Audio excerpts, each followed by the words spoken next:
जय हिंद साथियों आज इस वीडियो के अंदर विषय है केंद्रीय कर्मचारियों को तोहफा महंगाई भत्ते में 2% की बढ़ोतरी। अगला समाचार है कि वित्त मंत्री निर्मला सीतारमण ने डिफेंस और सेंट्रल गवर्नमेंट पेंशनर्स की चिंता दूर की। कहा वैलिडेशन रूल से पेंशन पर नहीं होगा असर। ये क्या है पूरा डिटेल में बताऊंगा मैं आपको कि एक गवर्नमेंट जो है संसद के अंदर एक वैलिडेशन रूल लेके आई थी, जिसमें कि उसमें लिखा था कि पेंशनर्स के लिए सारा अधिकार गवर्नमेंट को है कि गवर्नमेंट कब चाहे किस डेट से चाहे पेंशनर्स जो है उसकी पेंशनर्स की पेंशन पर उसका अधिकार रहेगा कि कितनी पेंशन फिक्स करे, नहीं करे, कम करे, ज़्यादा करे। तो इस प्रकार का रूल था। तो इसको विपक्ष ने प्रश्न उठाए थे और विपक्ष ने वॉकआउट भी किया था और विपक्ष ने बोला था कि इससे जो है केंद्रीय कर्मचारियों और डिफेंस पेंशनर्स, विशेषकर डिफेंस और सेंट्रल गवर्नमेंट के कर्मचारी पेंशनर्स को काफ़ी उनकी पेंशन कम कर देंगे आप, और उनसे सभी को काफ़ी चिंता हो गई थी। तो इसलिए अभी उन्होंने कहा है कि दूर नहीं होगा, और ये उनकी आवाज़ में आपको सुनाऊंगा और पूरा समझा दूंगा आपको। इसमें चिंता करने की ज़रूरत नहीं है। इससे पेंशन पर कोई फर्क नहीं पड़ेगा। पेंशन जो मिल रही है उतनी मिलेगी, और पे कमीशन भी लागू होगा, वो भी पेंशन के ऊपर लागू होगा। ये मैं आपको पूरा डिटेल में दिखा दूंगा आपको। दूसरा है डिफेंस और सेंट्रल गवर्नमेंट पेंशनर्स को पेंशन घटने का डर हो गया था। तो इस प्रकार का ये डर हो गया था। तो ये सारे मैं आपको प्रिंट मीडिया की भी और उनसे भी सुनाऊंगा, और ये पूरा चीज़ आज क्लियर हो जाएगा कि भाई जो है इसमें इस प्रकार का कोई असर नहीं पड़ेगा। तो साथियों, हर रोज़ आपके पास कोई ना कोई समाचार इन्फॉर्मेशन सही स्टिक जानकारी के साथ में मिलती रहती है। और अगर आप इस चैनल में नए बने हैं, पहली बार वीडियो देख रहे हैं, तो सब्सक्राइब जरूर कर लेना, लाइक कर देना और शेयर कर देना। तो साथियों अभी देखते हैं, इसमें आपका समय बर्बाद नहीं किया जाएगा। पहला है डीए हाई, केंद्रीय कर्मचारियों को तोहफा, महंगाई भत्ते में 2% इजाफा, जानिए कितनी बढ़ जाएगी सैलरी। तो साथियों ये जो है सेंट्रल गवर्नमेंट के लाखों कर्मचारियों पेंशनर की अच्छी खबर है। शुक्रवार को केंद्रीय मंत्रिमंडल ने सरकारी कर्मचारियों के लिए महंगाई भत्ते में 2% की मंजूरी दे दी है। इस सूत्रों के अनुसार जो ये नवभारत टाइम्स जो बिजनेस न्यूज़ है, इसके अनुसार इस बढ़ोतरी से महंगाई भत्ते में 53% से बढ़कर 55% हो जाएगा। अभी बढ़ोतरी दे दी इसको कल। इससे कर्मचारियों को सैलरी में फायदा होगा, और ये फायदा 8वें वेतन आयोग से पहले मिलेगा। केंद्रीय सरकार ने सरकारी कर्मचारियों के लिए अच्छी खबर दी है। महंगाई भत्ता डीए और पेंशन के लिए 2% डीआर में 2% राहत मंजूरी दे दी है। 1 जनवरी से लागू होगी। इसमें 48.66 लाख सरकारी कर्मचारियों और 66.55 लाख पेंशनरों को फायदा होगा। तो साथियों मैं आपको बता दूं कि जो AICPN के आंकड़े आए थे वो 2.99.9 आए थे। तो 0.1 जो है, सिर्फ जो 0.101 की वजह से ये जो है, क्योंकि उसको राउंड अप नहीं किया जा सकता, 3 नहीं किया जा सकता था, इसलिए सरकार ने इसको 2 किया है। और ये पिछले 2016 के बाद ये पहली बार अभी हुआ है, जबकि 2% डीए को बढ़ाया है सरकार ने। नहीं तो 3 या 4% डीए बढ़ता था, और उस पे कमीशन से पहले भी 2% बढ़ा था, और अभी भी पे कमीशन की घोषणा कर दी सरकार ने, इसलिए 2% बढ़ाया गया है।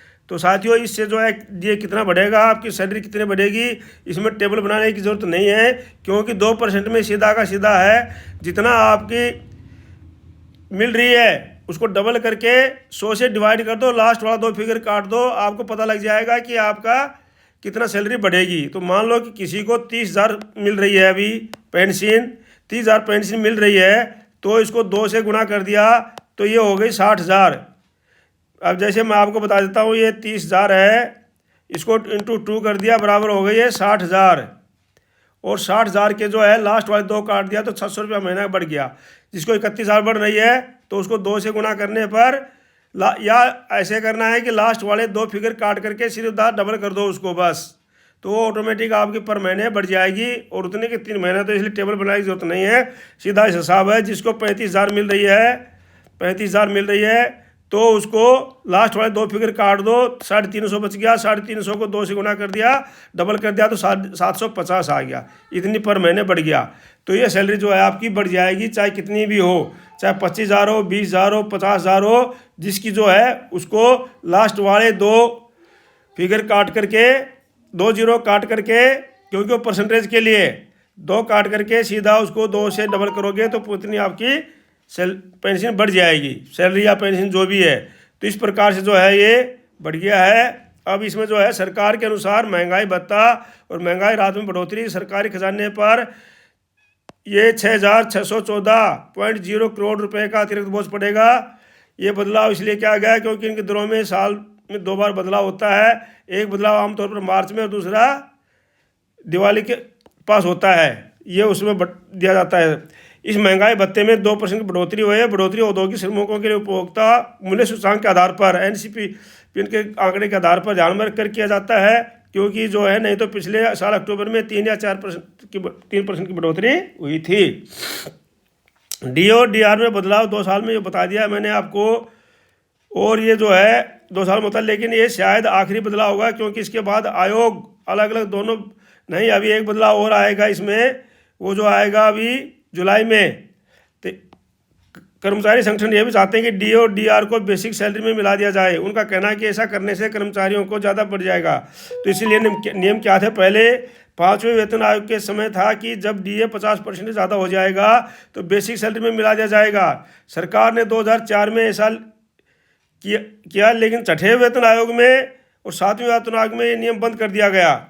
तो अभी जो है इसको एनसीजीएसएम की मांग है कि उसको बढ़ा दिया जाए, इसको उसमें मिला दिया जाए डीए को 50% को। लेकिन अब सरकार क्या करती है वो सरकार के ऊपर है।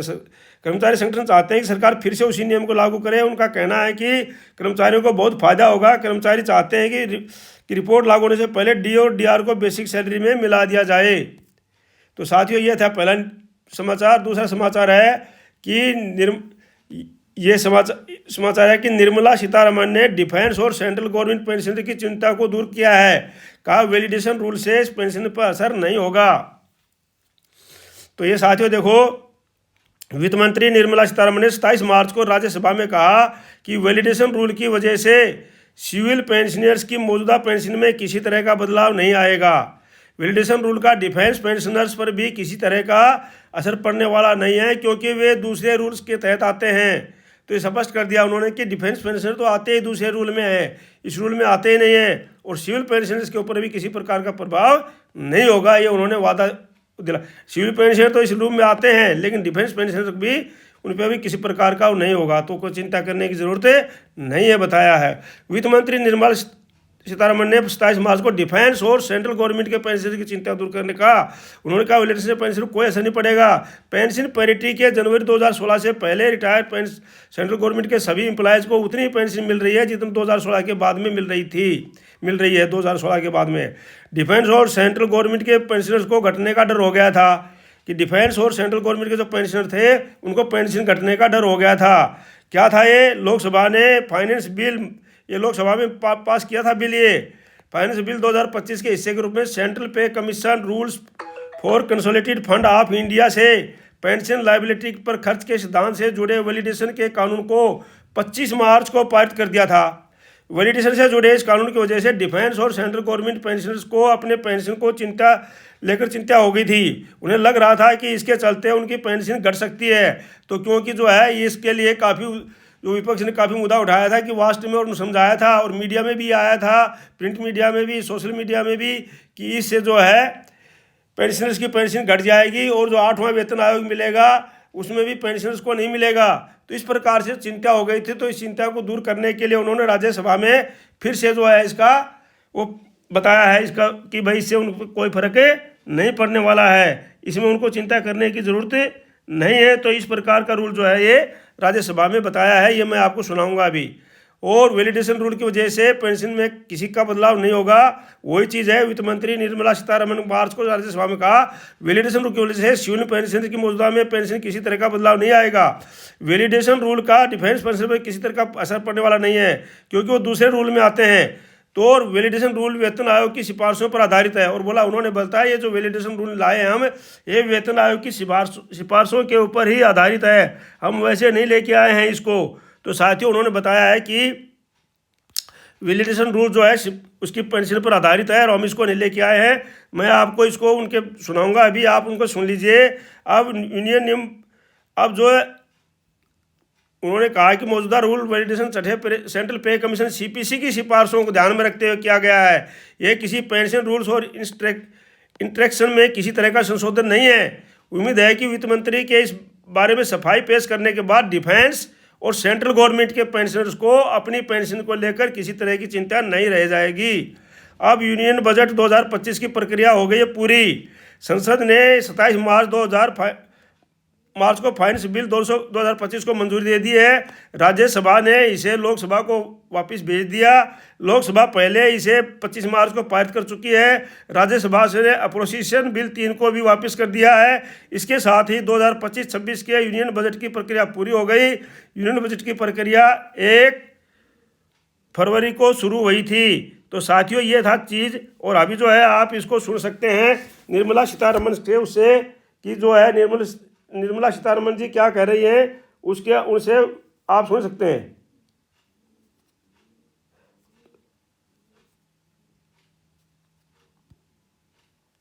तो साथियों, ये जो है, अगर आप इस चैनल में नए बने तो इसको सब्सक्राइब जरूर कर लीजिए, लाइक कर दीजिए, ताकि जो है दूसरे भी सुने। और ये आप has implemented the full parity between pensioners.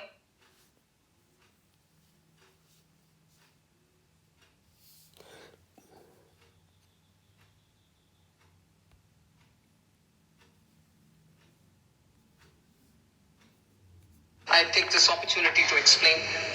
Sir, our government has always been sympathetic towards the employees and pensioners' issues. For the first time, this government has implemented the full parity between pensioners of pre- and post-7th CPC, Central Pay Commission. Thus, all pensioners of the central government who had retired before 1/1/2016 are now drawing the same pension as employees who retired before 1/1/2016. That's the first one. Thus, the demand of pensioners regarding parity has been agreed to and implemented by our government under the leadership of Prime Minister Modi. Prime Minister Modi also approved the establishment of 8th Central Pay Commission to revise the salaries and benefits for central government employees in January 2025. Now, as regards the amendment, I'd like to just give a brief background so that Honorable Member Venugopal understands why this amendment. The 6th Central Pay Commission, sir, was an expert body that had threadbare examined all the issues, disparities, and even representations which were given by employees before making their recommendations. The 6th Pay Commission report was submitted in 2006. In March 2008, which thereafter, after careful consideration, was accepted by the government then, March 2008. The manner of fixing pension, which was recommended by the 6th Central Pay Commission, was similar to the previous CPCs. So, it was accepted then by the government in March 2008. By this amendment that we are bringing in, the government is actually restoring that which was accepted in March 2008, and the 6th Pay Commission recommendation therefore is being honored and respecting it as an expert body. That is what is the objective and the aim of this amendment which is being introduced in this. So 2008, Honorable Member Venugopal will know the government accepted it, and it is that which they are restoring today. Yes, because yes, I will. No, don't worry. I hear you. After 16 years. Oh, please, no. Please sit down. Honorable Member, please sit down. I'll tell you. Why is after 16 years, sir? Several court cases were going on. We had to wait for the verdict to come. And then we've gone back to to saying, yes, now all the hearings are over, verdicts have been received. We are going back to honoring the decision which was taken in 2008, but in between there were litigation. How could I violate that? So I am not misleading the House. Honorable Member Venugopal should please go back to analyzing if I have said anything wrong and if this necessary amendment is reflective of a decision taken during their government. Thank you. तो दोस्तों अभी आपने वित्त मंत्री श्रीमती निर्मला सीतारमण जी को सुना। ये थी जानकारी थैंक आज की इस वीडियो। साथियों, ये आपने सुना है, ये पूरी जानकारी आपको दे दिया है। अगर आप इस चैनल में नए बने तो पहली बार इसको सब्सक्राइब कर लीजिए, लाइक कर दीजिए, ज़्यादा ज़्यादा शेयर कर दीजिए। तो और इस प्रकार के आपके पास न्यूज़ जो है मिलते रहेंगे। Thank you for watching video. May you live long, God bless you. धन्यवाद। आपका दिन शुभ रहे।